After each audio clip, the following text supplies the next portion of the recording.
السلام عليكم ورحمة الله وبركاته. طلابي حبايب قلبي عاملين ايه؟ النهارده ان شاء الله هنعمل مراجعة شاملة على محتوى شهر نوفمبر لأولى إعدادي. النهارده ان شاء الله في الفيديو هيبقى فيه كل الأسئلة المتوقعة اللي جاية في الامتحانات. لو عايز تقفل في الامتحان خليك تابع الفيديو، لو مش عايز تقفل تابع الفيديو برضه. يلا بينا.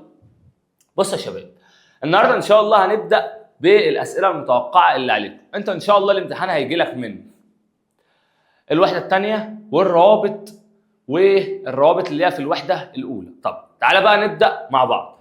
تتكون شحنة كهربية موجبة عند دلك ساق من نقط بقطعة من الحرير. الحرير يا مستر علشان يعمل شحنة موجبة الوحيد اللي فوق خالص هو الزجاج. زي ما اتفقنا ان السلسلة الكهروستاتيكية هي سلسلة يا مستر بنرتب فيها المعادن على حسب فقدها للإلكترونات، واتفقنا ان السلسله دي بتبدا بزجاج،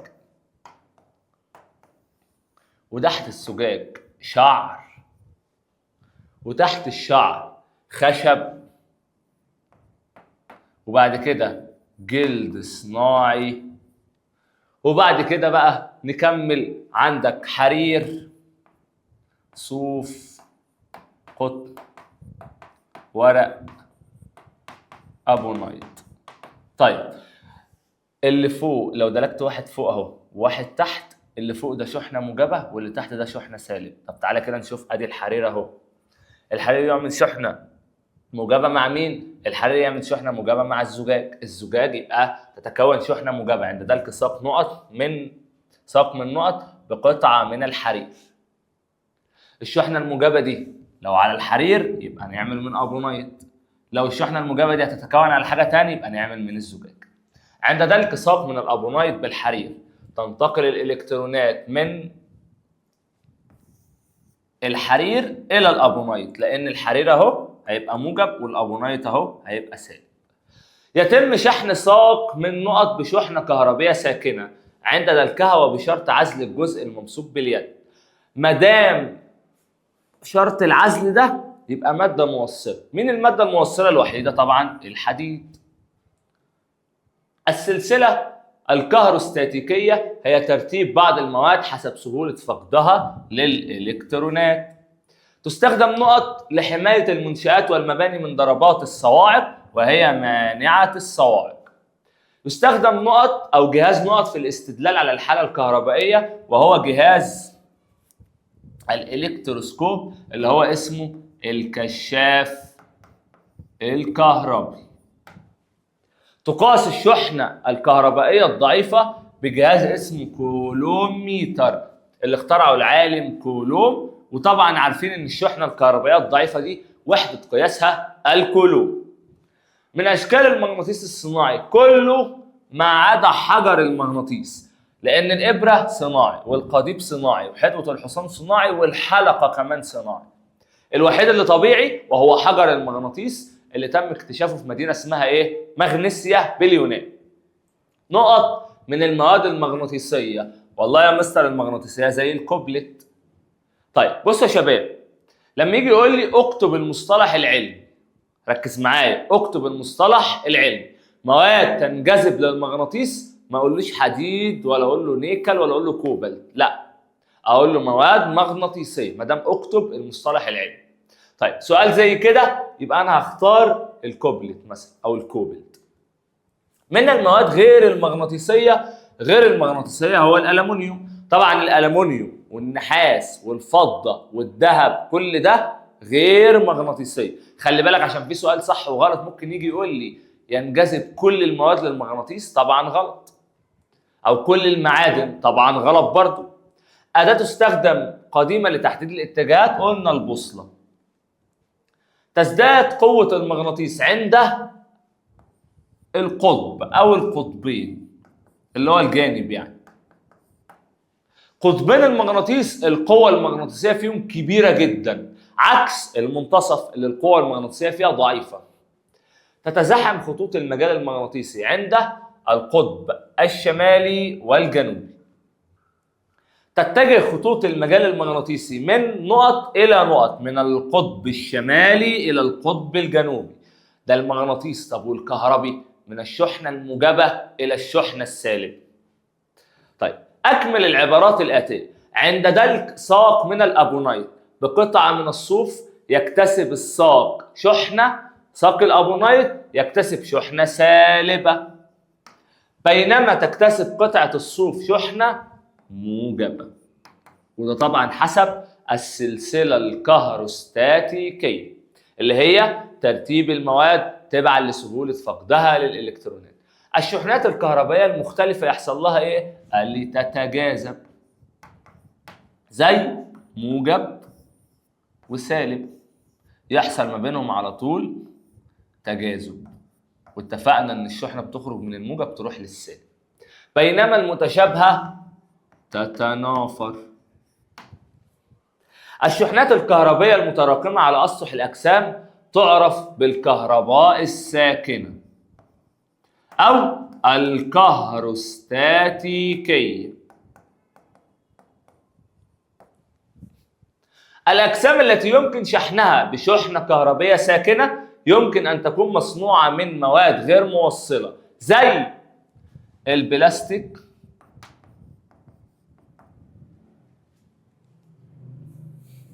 والخشب.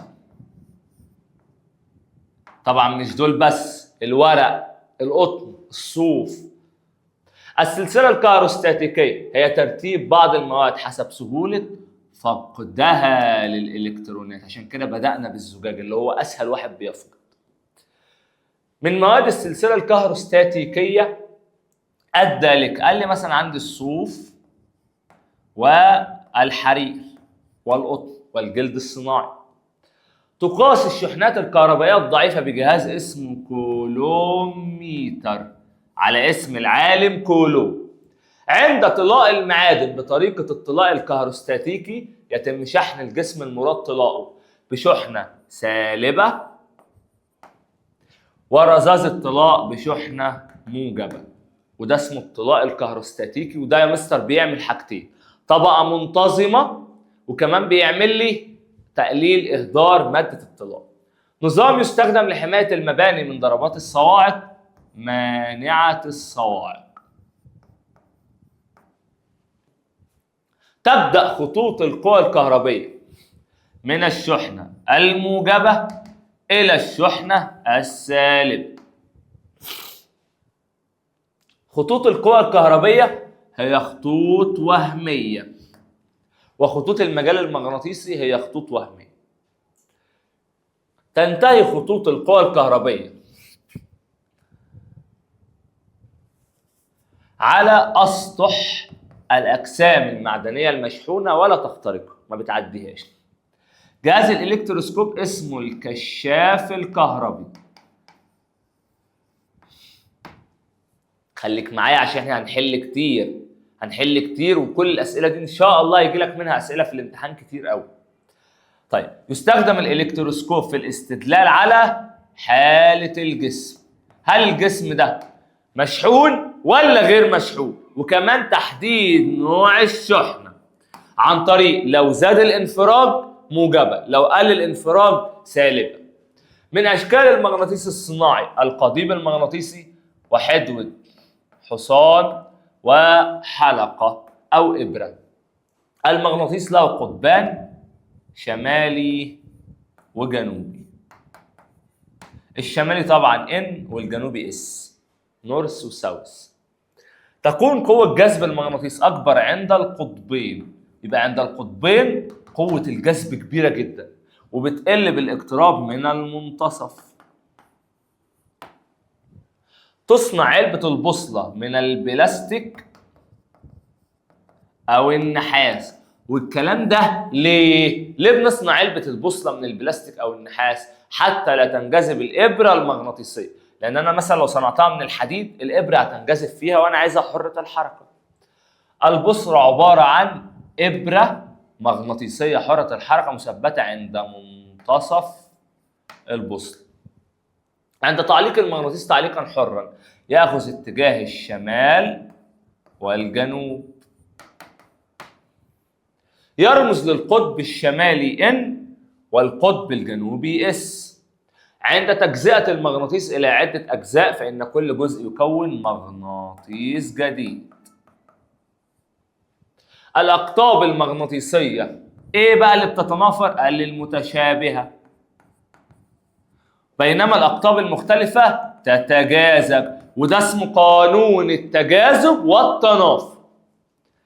نقطة نقطة بنراجع عليها. خطوط المجال المغناطيسي تخرج من القطب الشمالي وتتجه إلى الجنوبي.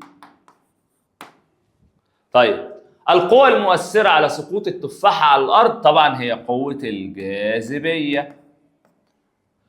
قوة نقط هي التي تؤثر على الأجسام عند تلامسها، يبقى قوة تلامس. طبعا لو بتأثر عن بعد يبقى قوة مجال. زي مين؟ قال زي الاحتكاك والمرونة والتصادم.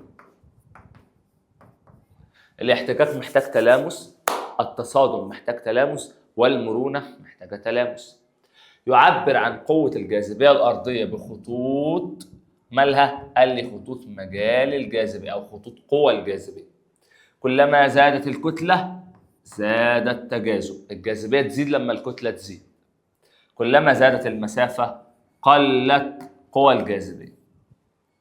المد والجزر بيحصل بخليج فندي، ويصل الفرق بين ارتفاع وانحسار الماء إلى، مش عليكم الكلام ده، يستفاد من ظاهرة المد والجزر في تطهير المسطحات المائية من الشوائب.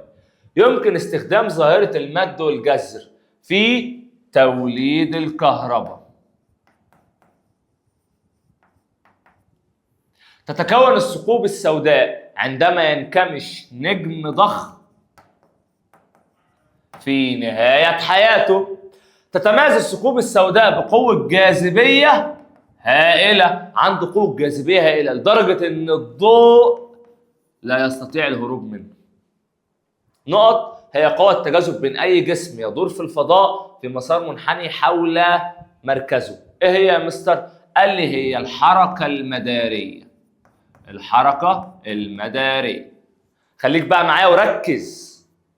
طيب تعتبر حركة القمر حول الأرض وحركة الأرض ذات نفسها حول الشمس وحركة الأقمار الصناعية حول الأرض، كل دول اسمهم حركة مدارية. دوران الإلكترونات حول الذرة من أمثلة الحركة المدارية. زي ما اتفقنا ان الإلكترونات السالبة بتدور حول النواة الموجبة. شدة مجال الجاذبية تقل كل ما ببعد وتزيد كل ما بقرب، علشان كده وزن الجسم بيختلف من كوكب لآخر.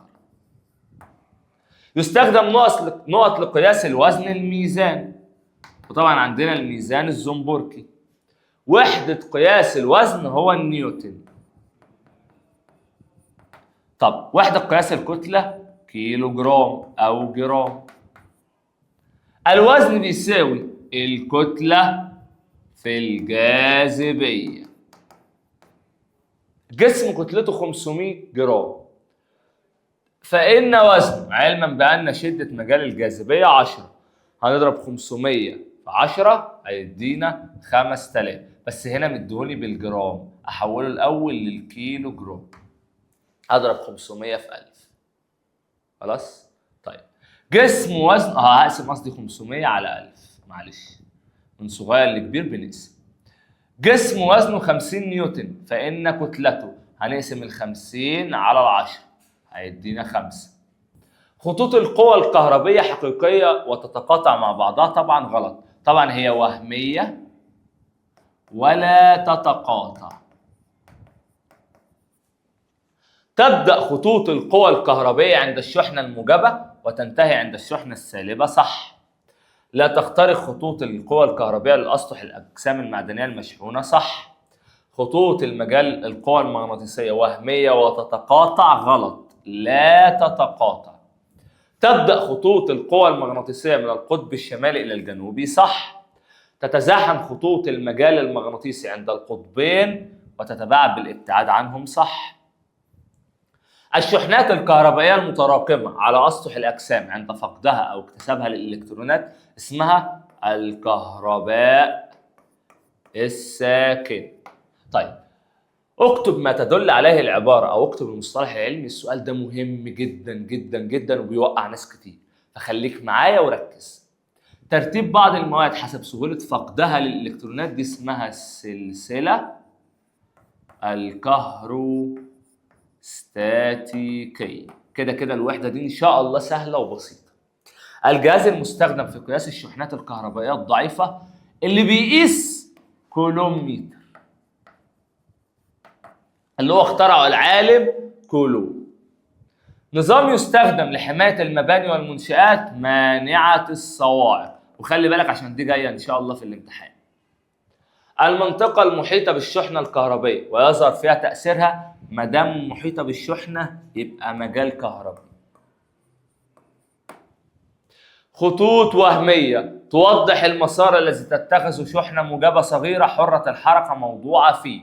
الخطوط الوهمية دي هي خطوط القوى الكهربية. وعرفت منين ان هي قوة كهربية يا مستر؟ قال لي شحنة، ما دام شحنة يبقى خطوط قوة كهربية. جهاز يستخدم في تحديد نوع الشحنة ده بقى الالكتروسكوب او الكشاف الكهربي. واتفقنا ان الكشاف الكهربي ده هو عبارة عن وعاء زجاجي، قرص من النحاس، ساق من النحاس، وورقتين من الذهب. عند لمسه باليد لا يحدث شيء، وعند لمسه بجسم عازل مشحون تنفرج ورقتي الذهب. لو كان موجب يزداد الانفراج، ولو كان سالب يقل الانفراج. حجر طبيعي له القدرة على جذب الأجسام ده المغناطيس الطبيعي. الطبيعي كله طبيعي. المواد التي لا تنجذب يبقى غير مغناطيسية. لو كتبت هنا البلاستيك مثلا أو الفضة غلط. ليه؟ لأن هو هنا عايز اسمها إيه؟ هي مواد غير مغناطيسية. طبعا اللي بتنجذب مغناطيسية. المنطقة المحيطة بالمغناطيس وتظهر فيها آثار قوته المغناطيسية. ما دام محيطة بالمغناطيس خلي بالك، منطقة محيطة بالشحنة مجال كهربي، محيطة بالمغناطيس مجال مغناطيسي. مجال مغناطيسي. خطوط وهمية تمثل قوى المجال المغناطيسي يبقى خطوط القوى المغناطيسية. ذرة عنصر فلزي فقدت يبقى أيون موجب. زي ما اتفقنا إن ال 118 عنصر اتقسموا لثلاث فئات: فلزات، لا فلزات، غازات خاملة. فلزات آخرها 1 أو 2 أو 3، الأسهل إن هي تفقدهم فتبقى أيون موجب. اللا فلزات آخرها 5 أو 6 أو 7، والأسهل إن هي تكتسب عليهم عشان تبقى 8. طب ليه أصلا بيفقدوا ويكتسبوا؟ حتى تكون مستقرة، عشان الفلزات واللا فلزات يوصلوا لحالة الاستقرار. ذرة عنصر اللافلزي اكتسبت يبقى أيون سالب. رابطة تنشأ نتيجة التجاذب الكهربي بين أيون موجب وأيون سالب يبقى أيونية. مركبات تذوب في الماء يبقى مركبات أيونية. وخلي بالك إن المركبات الأيونية هي كلوريد الصوديوم، والمركبات التساهمية هي كلوريد الهيدروجين. مركبات لا توصل يبقى مركبات تساهمية. رابطة تنشأ بين ذرتين لعنصرين لا فلزيين أو بين ذرتين لعنصر لا فلزي. أهم حاجة إن الاتنين لا فلزي، يبقى دي رابطة تساهمية، يعني بتتم بالمشاركة، كل ذرة بتساهم. رابطة تنشأ عن مشاركة كل ذرة ما لسه قايلينها بإلكترون واحد يبقى تساهمية أحادية، ودي اللي بتحصل في الهيدروجين والمية.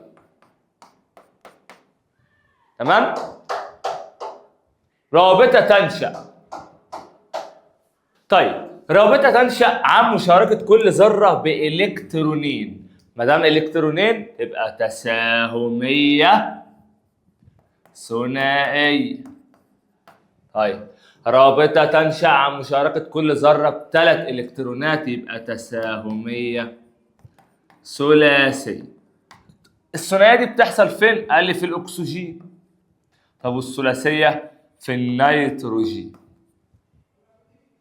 طيب أبسط جزيء لمركب عضوي وده لازم تحفظه وهو غاز الميثان CH4. غاز الميثان. أداة قديمة تستخدم لتحديد الاتجاهات وهي البوصلة. الأقطاب المغناطيسية المتشابهة تتنافر والأقطاب المغناطيسية المختلفة تتجاذب وهو قانون التجاذب والتنافر. اذكر مثالا واحدا لكل منه. طيب أبسط صورة لمركب عضوي وهو CH4 اللي هو CH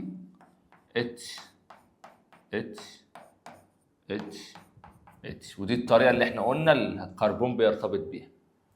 جزيء يحتوي على رابطة تساهمية أحادية. والله يا مستر أنا عندي الهيدروجين ولو قال لي مركب يبقى أنا عندي المية اللي هي H2O أهو 2H 1O. جزيء يحتوي على رابطة تساهمية ثنائية وهو الأكسجين. ثلاثية وهو النيتروجين. جزيء يحتوي على رابطة أيونية. خلي بالك الأيونية هما NaCl لأن ال Na موجب والCl سالب وده اسمه كلوريد الصوديوم يعني ملح الطعام. حلو. ما المقصود بكل من الكهرباء الساكنة وهي تراكم الشحنات على الأجسام المعزولة. السلسلة الكهروستاتيكية وهي ترتيب المواد تبعا لسهولة فقدها للإلكترونات. المجال الكهربي وهو المنطقة المحيطة بالشحنة وتظهر فيها القوة الكهربية. خطوط القوى الكهربية وهي خطوط وهمية تظهر أو تبين المجال الكهربي. المواد المغناطيسية وهي مواد تنجذب للمغناطيس. المواد الغير مغناطيسية وهي مواد لا تنجذب للمغناطيس. صح كده؟ طيب قانون التجاذب والتنافر وهو يا مستر الأقطاب المتشابهة تتنافر والأقطاب المختلفة تتجاذب. المجال المغناطيسي وهو المنطقة المحيطة بالمغناطيس وتظهر في آثار القوى المغناطيسية. خطوط المجال المغناطيسي وهي خطوط تعبر عن اتجاه القوة من القطب الشمالي طبعا للجنوبي. قوى التلامس وهي قوة تؤثر على الأجسام عند تلامسها زي الاحتكاك، التصادم، المرونة. قوى مجال وهي قوة تؤثر على الأجسام عن بعد زي الجاذبية والمغناطيسية والكهروستاتيكية. الحركة المدارية وهي حركة جسم حول جسم آخر مركزي. قوى الجاذبية الأرضية وهي قوة تسحب الأجسام لأسفل. الكتلة ودي لازم نكتبها علشان دي مهمة وهي مقدار ما يحتويه الجسم من مادة. وزن الجسم بقى وهي قوة جذب الأرض للجسم. قوة جذب الأرض للجسم. الأيون الموجب وهو ذرة عنصر. أيون موجب يبقى ذرة عنصر فلزي. موجب يعني فقدت إلكترون أو أكثر. الأيون السالب وهي ذرة برضو عنصر بس عشان سالب يبقى لا فلزي. حصل لها إيه؟ قال لي اكتسبت إلكترون أو أكثر. يلا الرابطة الأيونية وهي تجاذب كهربي. تجاذب كهربي بين أيون موجب وأيون سالب. التساهمية وهي رابطة تنشأ بين عنصرين لا فلزيين أو ذرتين لعنصر لا فلزي. دي التساهمية. الأحادية وهي رابطة تنشأ عند مشاركة كل ذرة بإلكترون واحد. سؤال علل، وهو السؤال المفضل للجميع بصراحة يعني. علل الرابطة في جزيء كلوريد الصوديوم أيونية. قال لي لأنها تنشأ بين فلز ولا فلز، أو لأنها تنشأ بين أيون موجب وأيون سالب، وطبعا ويحدث تجاذب كهربي. تمام كده؟ طيب الرابطة في جزيء كلوريد الهيدروجين تساهمية أحادية. قال لأن كل ذرة تشارك بإلكترون واحد، وهما الاثنين برضو لا فلزيين، عنصرين لا فلزيين. طبعا كلوريد الهيدروجين ده رمزه HCl. الرابطة في جزيء الأكسجين تساهمية ثنائية. بالظبط، هي مش زي طبعا مش نقعد نكتب كل ده، لأن كل ذرة تشارك بإلكترونين. الرابطة في جزيء النيتروجين تساهمية ثلاثية، لأن كل ذرة تشارك بثلاث إلكترونات. عندما تفقد ذرة الصوديوم إلكترون تتحول إلى أيون موجب. السؤال ده مهم جدا جدا جدا جدا جدا جدا من هنا لبكرة. ليه؟ لما بفقد بتحول لأيون موجب. تعالى كده نوزع N11. حلو. الك هتاخد 2 والال هتاخد 8، الام هتاخد 1، اخرها 1 يعني فلز، فيحصل لها ايه؟ قال لي تفقد ايه يا مستر؟ تفقد الكترون. طب هنا الالكترونات بقى عددها كام؟ 10، وهنا البروتونات بقى عددها كام؟ 11. الموجب اكتر ولا السالب؟ الموجب. يبقى بسبب فقد الكترون فيصبح عدد البروتونات أكبر من الإلكترونات. البروتونات الموجبة دي أكبر من الإلكترونات السالبة، فيبقى الأيون موجب. تسمى الكهرباء الكهروستاتيكية باسم الكهرباء الساكنة. قال لي لأنها تنشأ من تراكم الشحنات على المواد المعزولة. يبقى بتنشأ من تراكم الشحنات على المواد العازلة. طبعا لو عايز اعملها على مادة موصلة لازم برضو اعزلها. طيب تنجذب قصاصات الورق الى ساق الابونايت. ليه؟ قال لي بسبب شحن ساق الابونايت بشحنة سالبة. لا تنجذب قصاصات الورق الى ساق النحاس. ليه قصاصات الورق لا تنجذب لساق النحاس؟ قال لي لانها مادة موصلة، فتعمل على ايه بقى؟ تفريغ الشحنات. خلاص؟ خد يد راح فين يا؟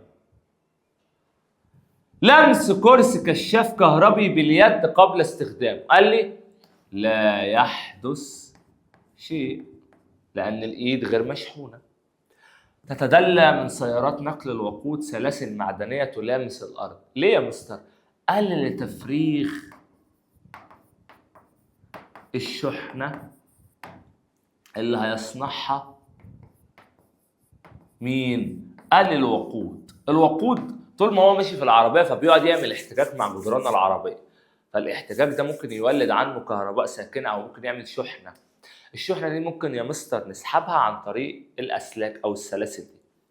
تصبح شحنة ساق الزجاج موجبة عند دلكها بالحرير. قال لي بسبب السلسلة الكهروستاتيكية، أو لأن الزجاج يسبق الحرير في السلسلة الكهروستاتيكية. يفضل طلاء المعادن بطريقة الطلاء الكهروستاتيكي عن الطرق الأخرى. ليه بقى؟ قال لي لأنه بيحصل إيه؟ قال لي لأنه يجعل طبقة الطلاء منتظمة. يبقى لأنه بيجعل طبقة الطلاء مالها منتظمة. إيه كمان؟ قال لي لأنه بيقلل إهدار مادة الطلاء. تستخدم مانعة الصواعق في المباني والمنشآت. قال لي لحماية المباني من ضربات الصواعق، عشان المباني تتحمي من ضربات الصواعق. وطبعا مانعة الصواعق دي بتبقى ساق مدفونة في التربة، واخرى مدببة، بتبقى مدببة كده لتفريغ الشحنة من السحب. انجذاب قصاصات الورق الى مسطرة خشبية عند دلكها بشعر طفل. قال لي لان الخشب يكتسب شحنة سالبة، هيحصل ايه؟ تنجذب قصاصات الورق. يعتبر النيكل والكوبلت او الكوبلت من المواد المغناطيسية. قال لي لانها تنجذب للمغناطيس. الألمنيوم والفضة غير مغناطيسية لأنها لا تنجذب للمغناطيس. طيب، تصنع علبة البوصلة من النحاس أو البلاستيك ولا تصنع من الحديد؟ قال لي حتى لا تنجذب إبرة إلى جسم البوصلة، عشان الإبرة ذات نفسها ما تنجذبش للبوصلة. تتجمع برودة الحديد بكمية كبيرة عند القطب. قال لي ليه؟ قال لي لأن القوى المغناطيسية أقوى عند القطبين طبعا، وتقل بالابتعاد عنهم. مقدار وزن الجسم على سطح الأرض أكبر دائما من كتلته. ليه دايما وزن الجسم على سطح الأرض أكبر من الكتلة؟ قال لي لأن الوزن يساوي الكتلة في الجاذبية، أو لأن الوزن يتغير بتغير الجاذبية. يتغير وزن الجسم من كوكب لآخر. قال لي بسبب تغير قوة الجاذبية أو قوة جذب الكوكب ده للجسم. سقوط جميع الأجسام إلى أسفل طبعا ده بسبب قوة الجاذبية. وجود مجال للقوى المغناطيسية ولا يوجد مجال لقوى التصادم. قال لي لأن قوى التصادم دي أصلا هي قوى تلامس. حلو. تزيد قوة التجاذب بين جسمين عند زيادة كتلتيهما. ليه لما الكتلة تزيد الجاذبية تزيد؟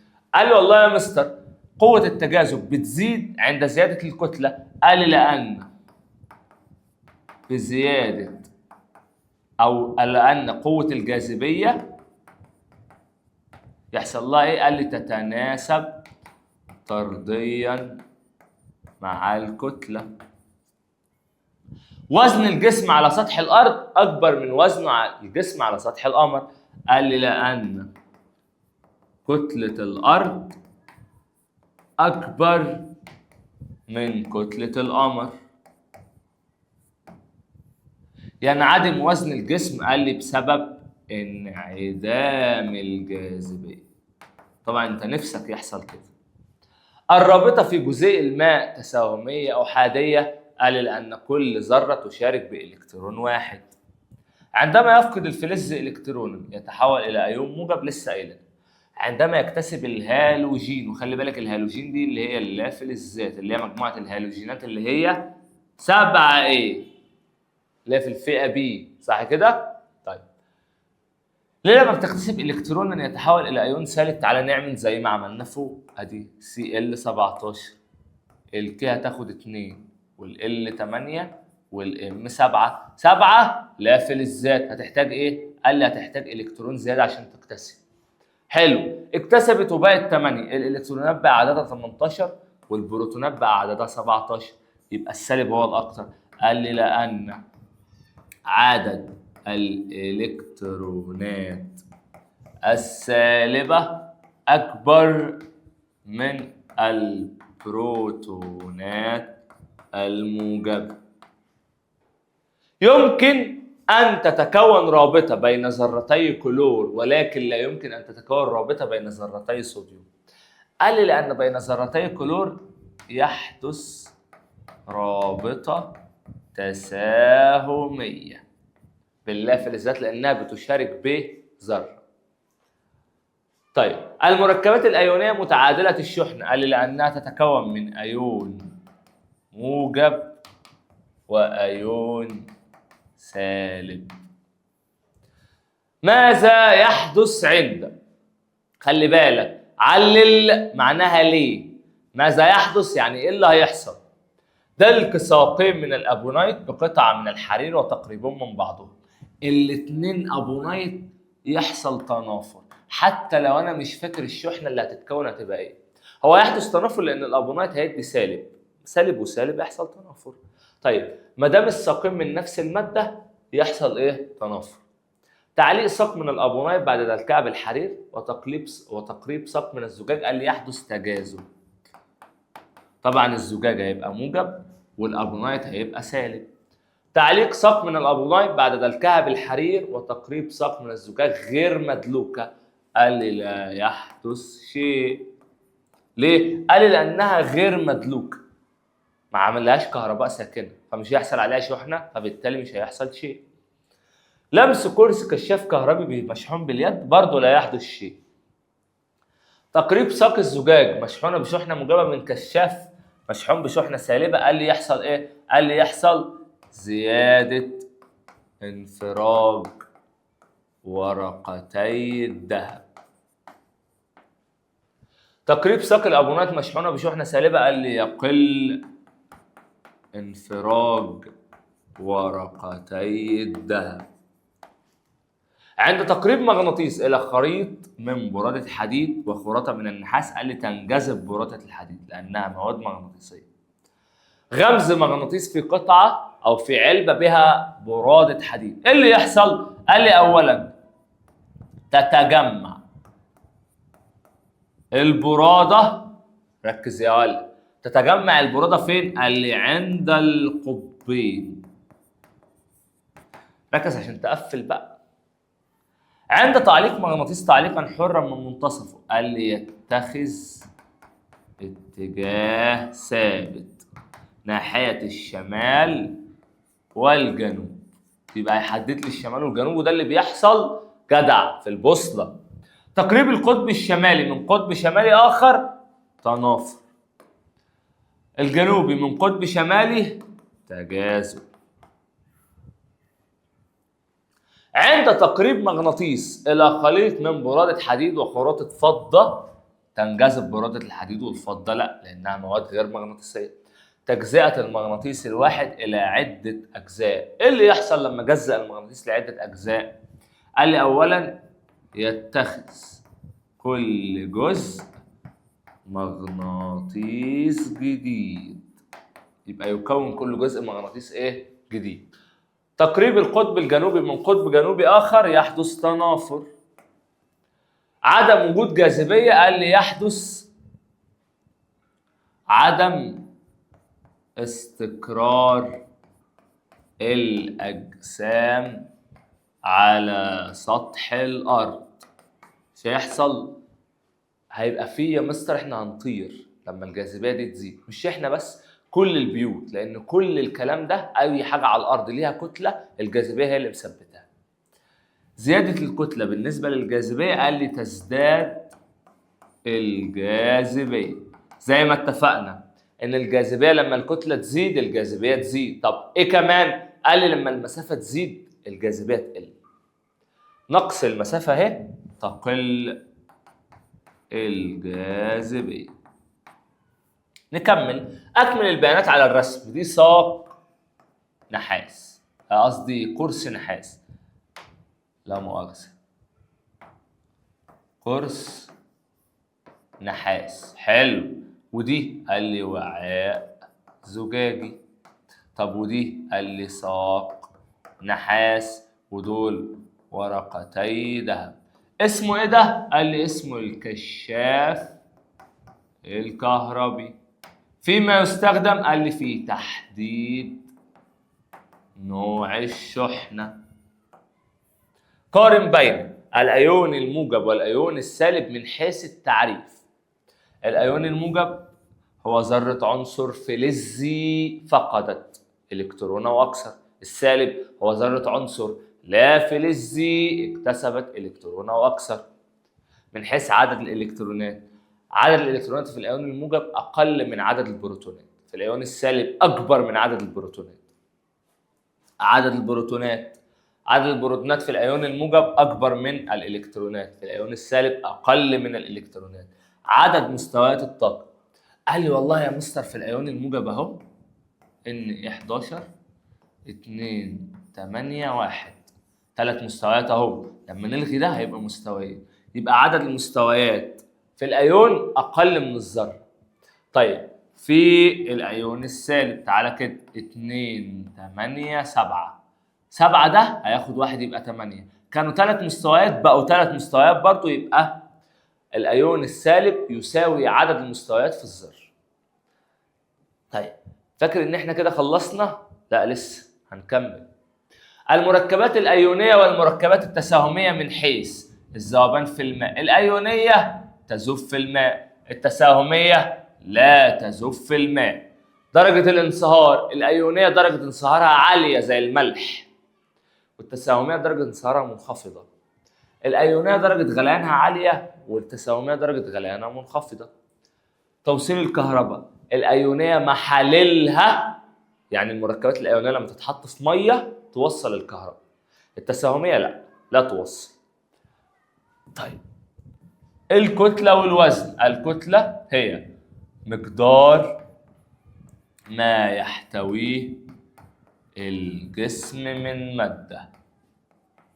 طب والوزن هو قوة جذب الأرض للجسم.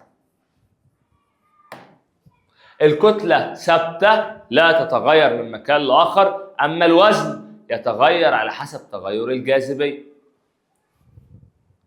الجاذبية على سطح الأرض والجاذبية على سطح القمر.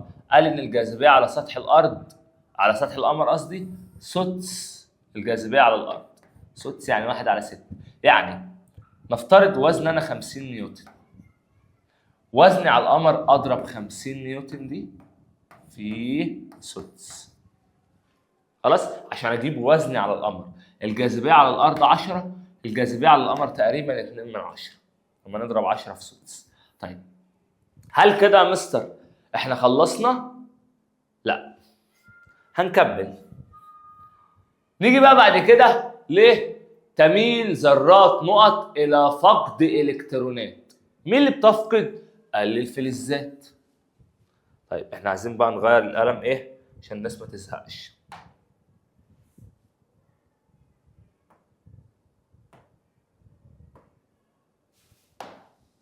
حلو. ايه ده؟ لا اله الا الله. ماشي. تتحول الذرة عندما تكتسب ذرات العناصر اللافلزية الكترونا تتحول إلى أنيونات. كبير برضو.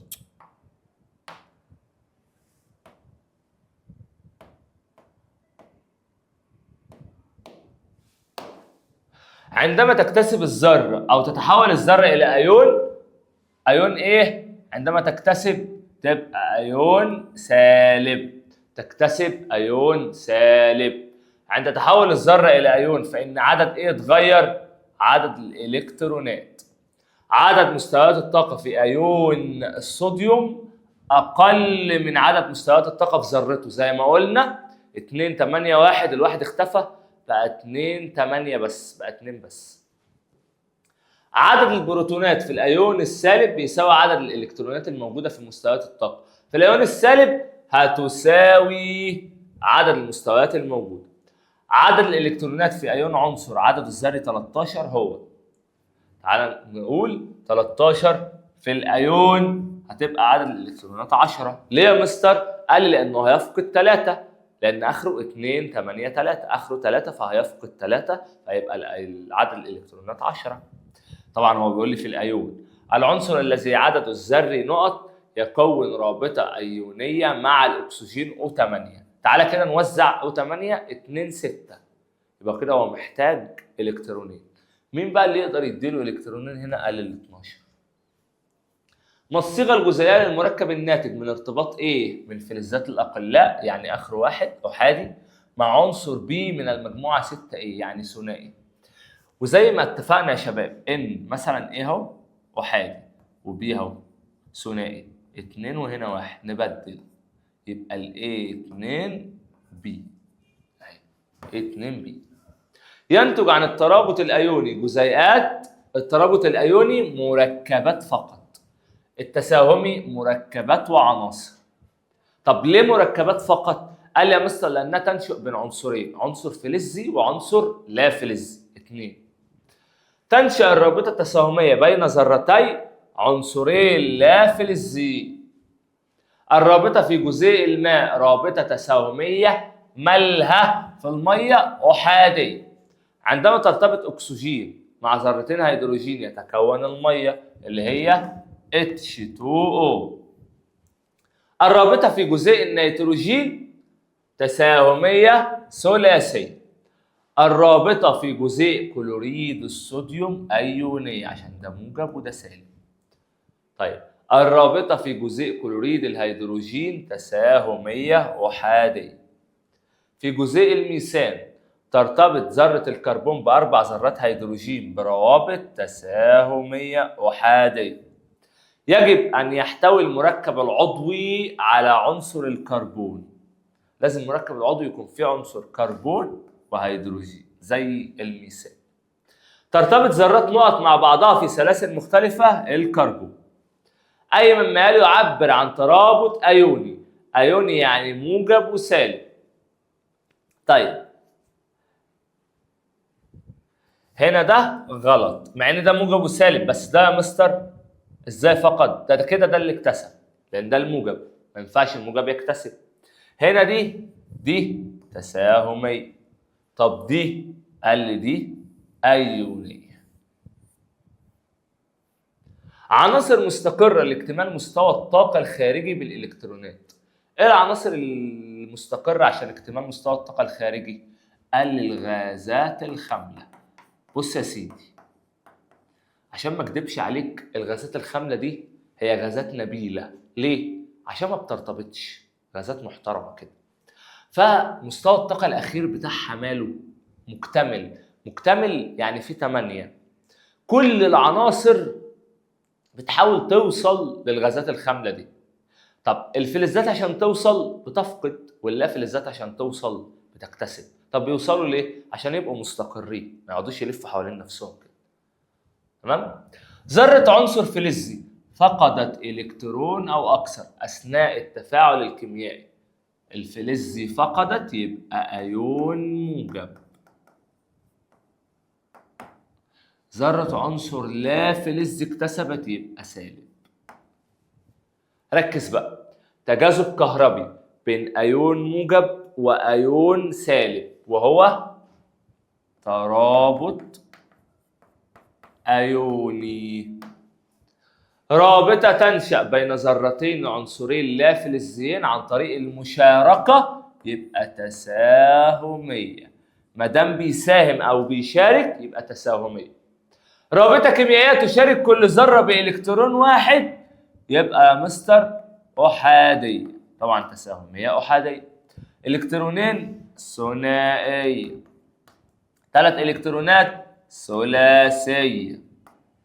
أعتقد أنت زهقت منهم بقى، فلو جالك في الامتحان وغلطت فيهم هنفخك.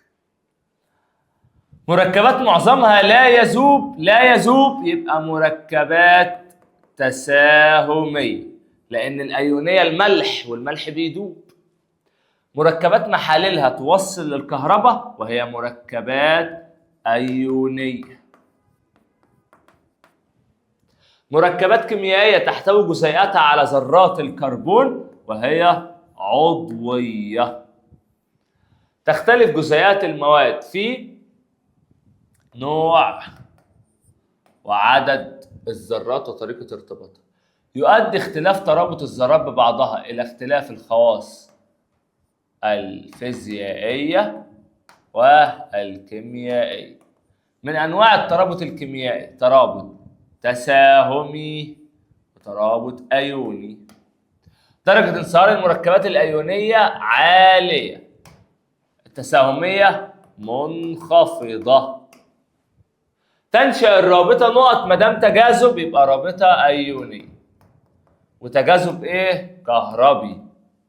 تتحول الذرة إلى أيون موجب عندما تفقد إلكترون. تتحول الذرة إلى أيون سالب عندما تكتسب. أقرب غاز خام لعنصر الصوديوم وهو عنصر النيون. الصوديوم نفسه يبقى زي النيون ده، يبقى نبيل، يبقى راجل خامل كده ملو هدوم. طيب أقرب غاز خام للكلور هو الأرجون. عدد مستويات الطاقة في ذرة الصوديوم أقل من عدد مستويات الطاقة في الأيون. عدد مستويات الطاقة في ذرة الكلور يتساوي مع عدد مستويات الطاقة في الأيون. الألمنيوم Al13 وزع ال 13 2 8 3 آخره 3 يبقى جدعة. فلز يعني هيعمل إيه؟ يا ولد هيفقد يبقى أيون موجب، ويكون عدد الإلكترونات في أيونه أقل، اللي هو يطلع كام؟ 10 أقل من الذرة. الرابطة نقط تنشأ بين ذرتين لعنصر لا فلزي وهي تساهمية. أظن زهقت من الأيونية والتساهمية. يتكون جزيء الماء من ارتباط ذرتي هيدروجين مع ذرة أكسجين H2O H2 وبعد كده O. الرابطة في الهيدروجين أحادية، في النيتروجين ثلاثية. رابطة في جزيء الماء تساهمية أحادية، بينما في جزيء الأكسجين ثنائية. الرابطة في جزيء كلوريد الهيدروجين تساهمية، بينما في جزيء كلوريد الصوديوم أيونية. مش حرمك من حاجة. عندما تفقد ذرة الصوديوم إلكترونا تتحول إلى أنيون غلط اسمه كاتيون. كاتيون يا كاتيان. عدد البروتونات في أيون الموجب تكون أقل من عدد إلكتروناته. البروتونات في الأيون الموجب أقل غلط أكبر. يتغير العدد الكتلي عند تحول الذرة إلى أيون. العدد الكتلي غلط، الذري اللي بيتغير. عندما تفقد ذرة العنصر الفلزي إلكترونا فإنها تشبه العنصر الخامل الذي يليها غلط، الذي يسبقها، لأن ده فلزي. تشبه اللي قبلها، الفلزات اللي بعدها يليها. الرابطة في جزيء أكسيد المغنيسيوم تساهمية غلط أيونية. وعادي والله كل اللي صح وغلط يجي غلط، ما تصغرش دماغك قوي كده. متفرعة وحلقية. الرابطة في جزيء كلوريد الهيدروجين HCl أيونية غلط تساهمية. المركبات التساهمية درجة انصهارها وغليانها مرتفعة غلط الأيونية. طيب تتشابه خواص مركب NaCl مع HCl لاحتواء كل منهما على الكلور صح. يتكون جزيء الماء من ارتباط ذرة هيدروجين وذرتي أكسجين غلط H2O. تنشأ الرابطة التساهمية بين ذرتي عنصرين فلزيين لا فلزيين غلط. يعتبر جزيء الماء أبسط مركب عضوي غلط الميثان. كلها أخطاء زي حياتك بالظبط. يعتبر جزيء الميثان CH4 من المركبات العضوية صح. تحتوي جميع المركبات العضوية على عنصر الكربون صح. ترتبط ذرات الكربون مع بعضها في سلاسل متصلة فقط غلط. متفرعة وحلقية. الرابطة الأيونية تتم بين فلز ولا فلز.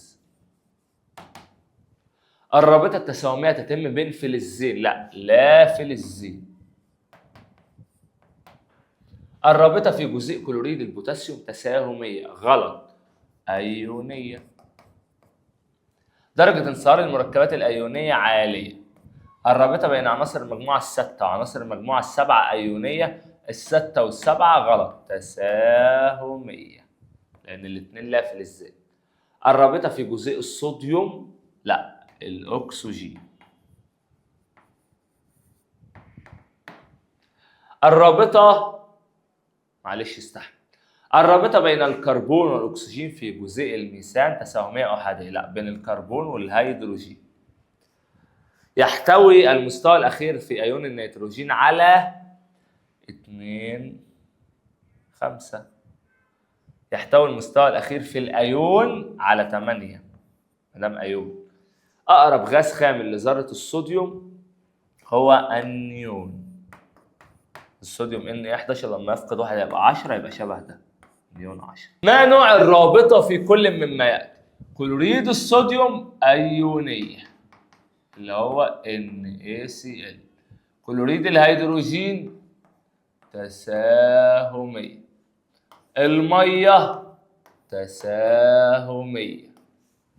جزيء الهيدروجين لوحده تساهمية أحادية. الأكسجين تساهمية ثنائية. والنيتروجين ثلاثية. طيب تعالى بقى نبص يا مستر على علل تاني. استقرار ذرات الغازات الخاملة في ضوء توزيعها الإلكتروني. ليه ذرات الغازات الخاملة مستقرة؟ قال الاكتمال مستوى الطاقة الأخير. تميل ذرات الفلزات لفقد الإلكترونات ولا فلزات الاكتساب؟ قال الفلزات تميل إلى فقد للوصول لحالة للاستقرار عشان يبقوا مستقرين. عندما يفقد الفلز الإلكترون لسه قايلة. طيب المركبات الأيونية متعادلة الشحنة، قال لأنها تتكون بين أيون موجب وأيون سالب. الرابطة في جزيء كلوريد الصوديوم أيونية، وينتج عن الرابطة الأيونية جزيئات مركبات فقط.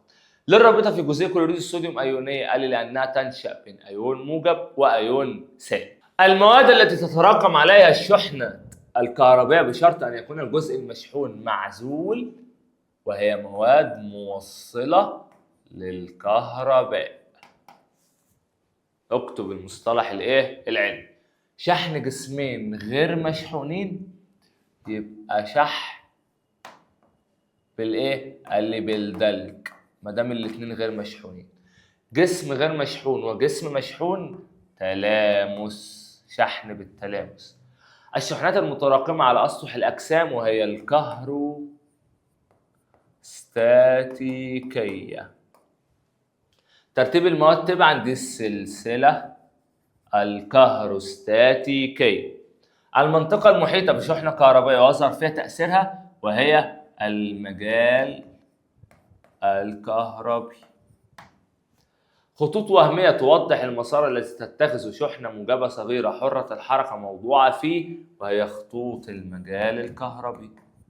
خطوط المجال الكهربي. نظام يستخدم لحماية المباني وهو مانعة الصواعق. جهاز يستخدم في قياس كمية الكهربائية الضعيفة. الجهاز ده قال لي كولوميتر. وحدة قياس الشحنة الكهربائية كولوم على اسم العالم طبعا.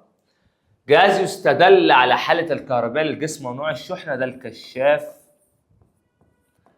الكهربي. الشحنة المتكونة على الجسم الذي يفقد إلكترونات عند دلكه. الشحنة قال لي يفقد يبقى موجبة، يكتسب تبقى سالبة.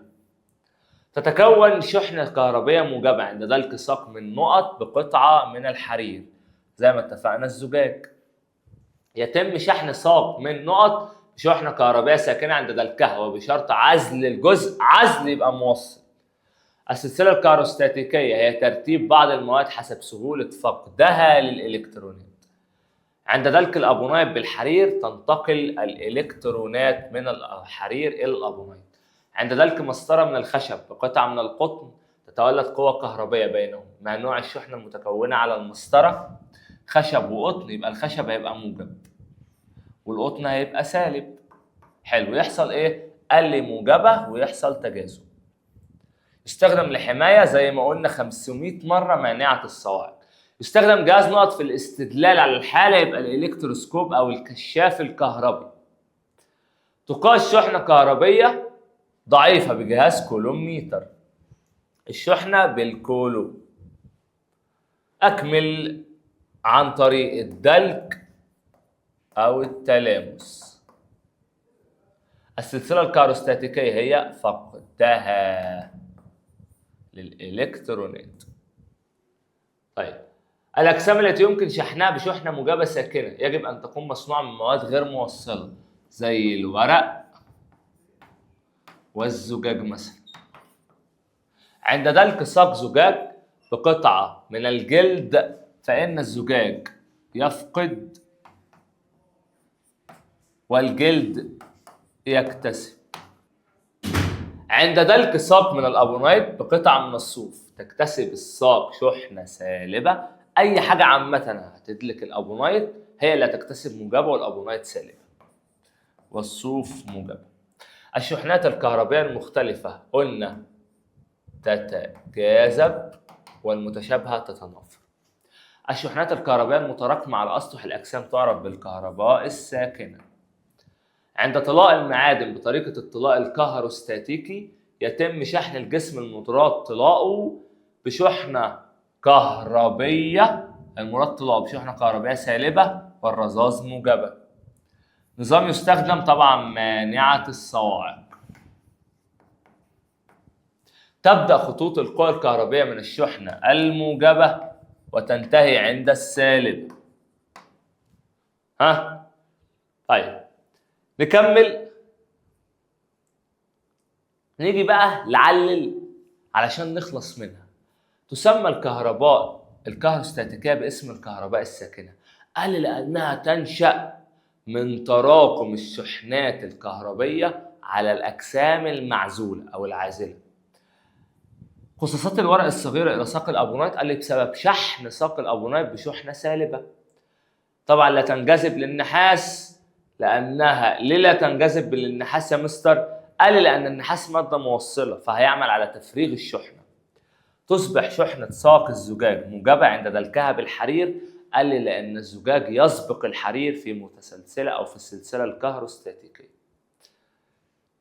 ما نوع الشحنة المتكونة على كل من قطعة من الجلد وساق من الخشب عند دلكهما معا؟ قطعة جلد هتبقى سالبة والخشب موجبة. مع التفسير قال لي لأن الخشب يسبق الجلد في السلسلة الكهروستاتيكية. ليه بنشعر بكهرباء خفيفة عند لمس مقبض؟ قال لي بسبب تفريغ الشحنة الكهربية. تتدلى من سيارات نقل الوقود؟ قال لي برضو لتفريغ الشحنة الكهربية المتكونة. يستخدم مانعة الصواعق في المباني والمنشآت لحمايتها من الصواعق.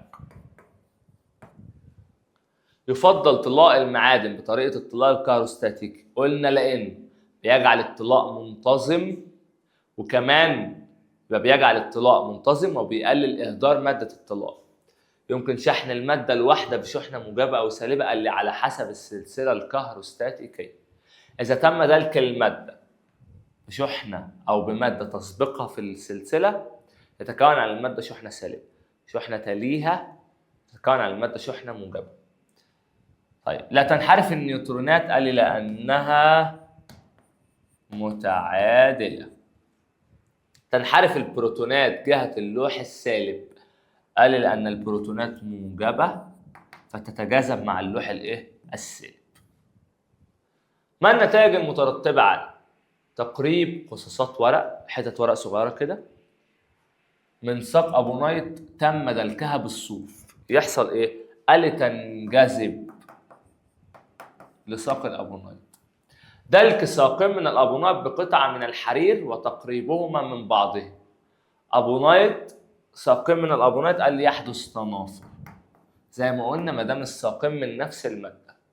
تعليق ساق من الأبونايت بعد دلكها وتقريبها من زجاج، قلنا يحدث تجاذب. أهو التكرار بيعلم اسمه إيه ده؟ تعليق ساق من الأبونايت بعد دلكها بالحرير وتقريب ساق من الزجاج غير مدلوكة، قال لي لا يحدث شيء. دلك ساق من النحاس بقطعة من الحرير ثم تقريبها إلى قصاصات من الورق مع التفسير. طبعا قال لي لا تنجذب. ليه؟ قال لي لأن النحاس ده مادة جدعة موصلة.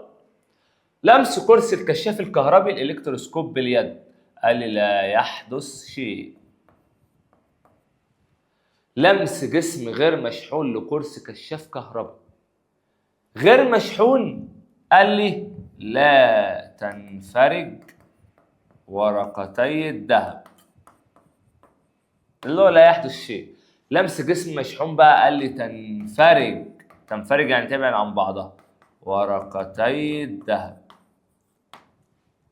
تقريب ساق من الزجاج مشحونه بشحنه موجبه من كشاف كهربي مشحون بشحنه سالبه، ما دام موجبه يبقى تزداد الانفراج، وما دام سالبه يبقى يقل الانفراج. أهمية جهاز كولوميتر، قال لي قياس، ركز بقى معايا، الشحنات الكهربية اللي مالها؟ قال لي الضعيفة. مانعة الصواعق طبعا حماية المباني والمنشآت من الصواعق. رتب المواد. قال لي يا مستر والله احنا أولنا بيبقى زجاج. هو بيقول لي رتب إيه؟ من أعلى لأسفل. طبعا هيبقى فيه زجاج، بعد كده حرير، وبعد كده قطن، وطبعا اخر حاجه ابونايت. طيب تعالى بقى يا مستر نبدا في المغناطيسيه. خلاص قربنا نخلص بقى. حجر طبيعي له القدره هو المغناطيس الطبيعي.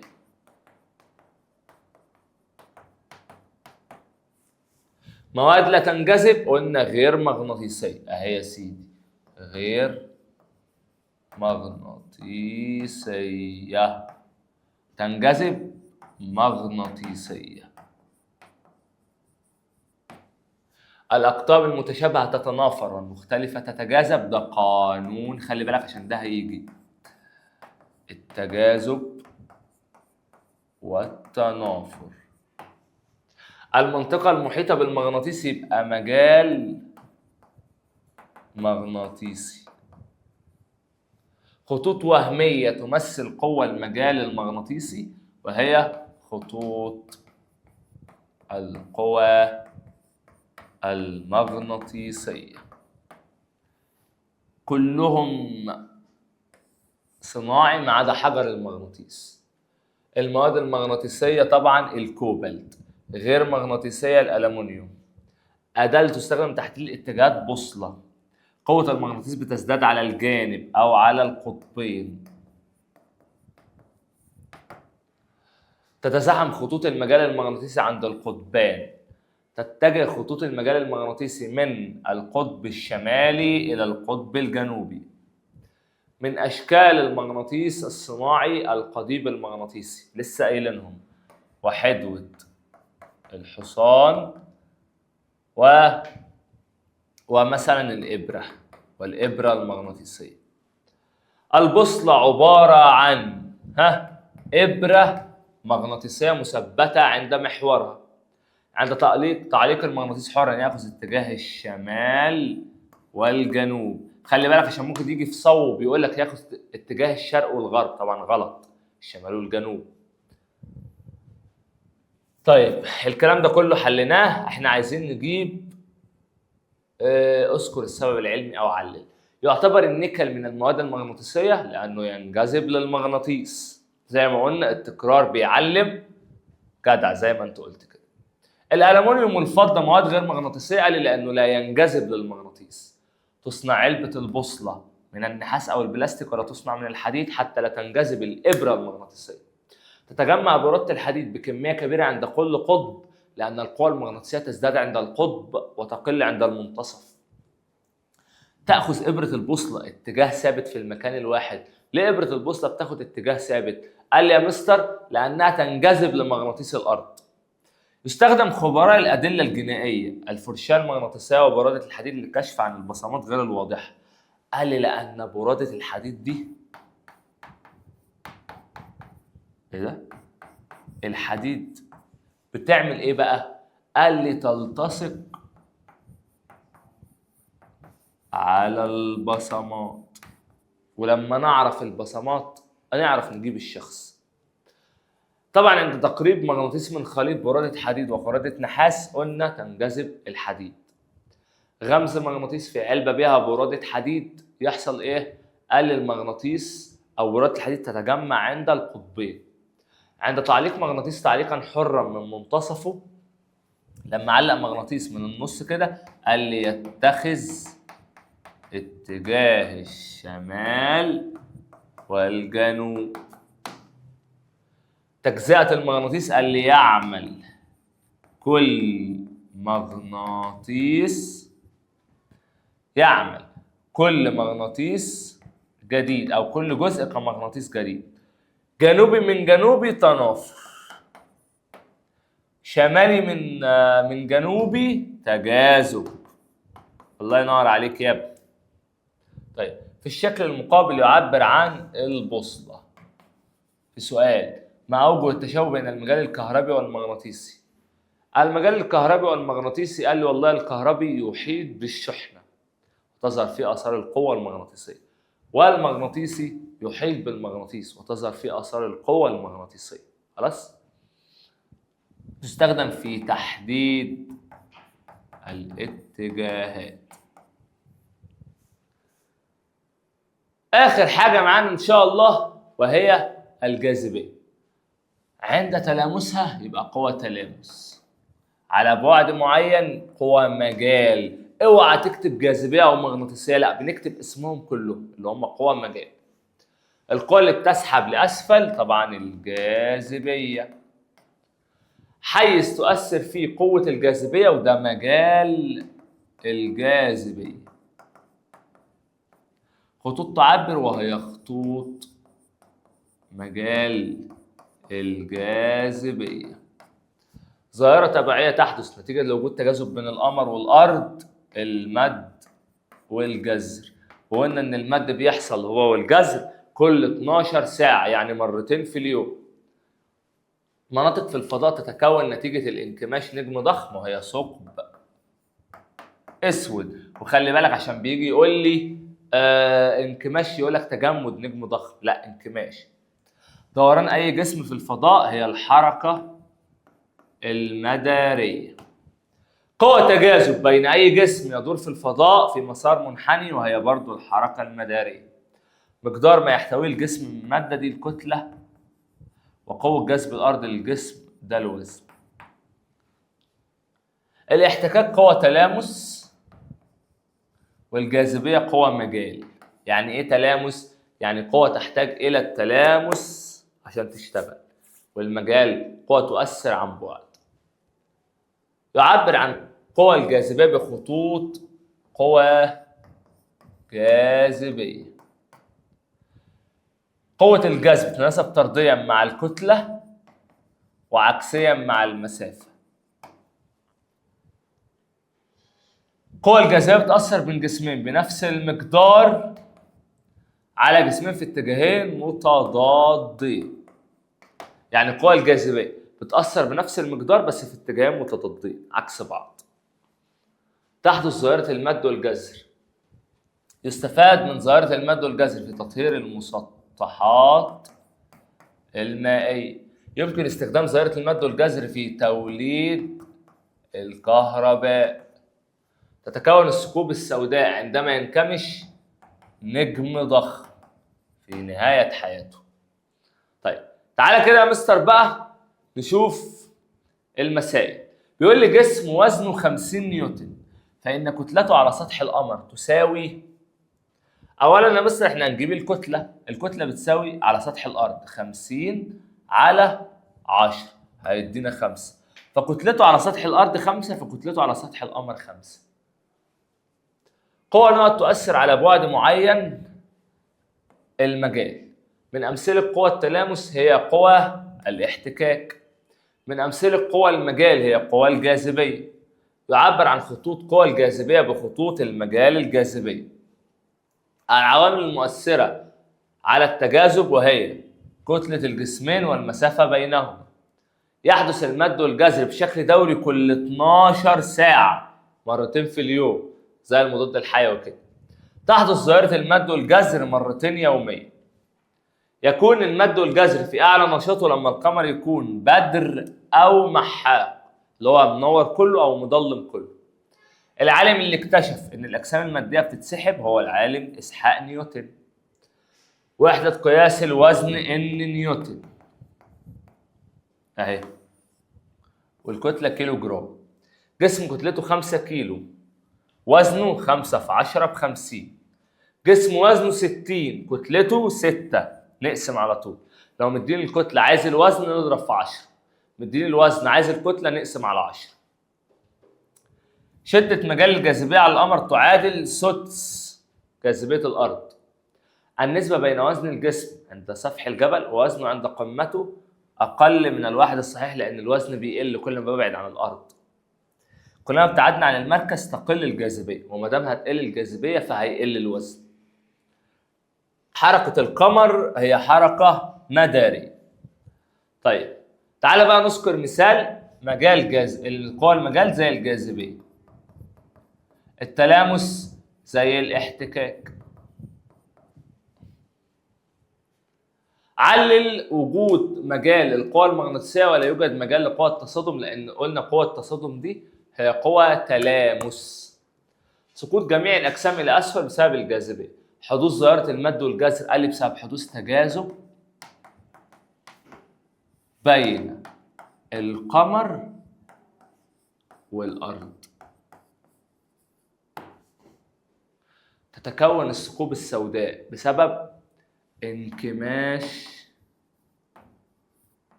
نجم ضخم في نهاية حياته. قوى الجاذبية مهمة على سطح الأرض. ليه؟ قال لأنها بتجعل أو بتحافظ على استقرار الأجسام. كتلة الجسم لا تتغير. ليه لا تتغير؟ قال لي لأنها مقدار ما يحتويه الجسم من مادة. ايه اللي هيتغير؟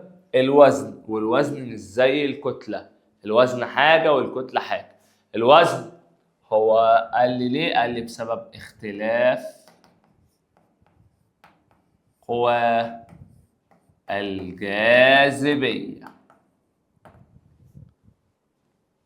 وزن الشخص على القمر أقل من وزنه على الأرض، أو وزن الجسم دايما أكبر من كتلته. قلناه. ليه وزن الشخص على القمر أقل من الأرض؟ قال لي لأن جاذبية القمر سدس جاذبية الأرض.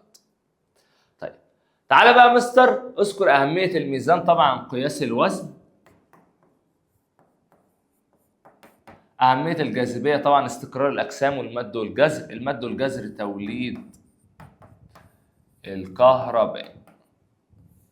الاختلاف والتجاذب بين التشابه بين الجاذبية والمغناطيسية. بص يا سيدي، الجاذبية هي قوة سحب فقط، المغناطيسية هي قوة تجاذب وتنافر، بيحصل تجاذب وتنافر.